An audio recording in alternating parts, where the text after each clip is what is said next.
నమస్తే అండి అందరికీ. వశీకరణం అలాగే వశీకరణ మంత్రం. ఓం నమో ఆది పురుషాయ క్లీం షఫట్ అముఖం షఫట్ క్లీం శీఘ్రం ధనం మాన ప్రాణస్య మమావశ్యం కురు కురు వశీకరే స్వాహ అనేటువంటి యొక్క వశీకరణ మంత్రాన్ని ఉపయోగించి భార్యాభర్తలు కానీ ప్రేమికులు కానీ విడిపోయిన వాళ్ళు ఎవరైనా కానీ ఈ యొక్క మంత్రం ద్వారాగా వాళ్ళని దగ్గర చేసుకోవచ్చు. అలాగే వశీకరణంలో అనేక విధాలుగా ఉంటాయి. ఆ అనేక విధాలమైనటువంటి వశీకరణ విద్యలు కూడా మీకు మునుముందు వీడియోలో చూపించడం జరుగుతుంది. మీరు గినక మా ఛానల్ని సబ్స్క్రైబ్ చేసుకొని వాళ్ళు ఎవరైనా ఉంటే వెంటనే సబ్స్క్రైబ్ చేసుకోండి.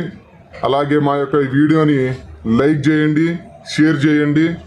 అలాగే యూట్యూబ్లో వస్తున్న కొన్ని వీడియోలను ఆధారంగా తీసుకొని డబ్బులు పోగొట్టుకుంటున్నారు. చాలామంది మాకు ఫోన్ చేయడం జరుగుతుంది.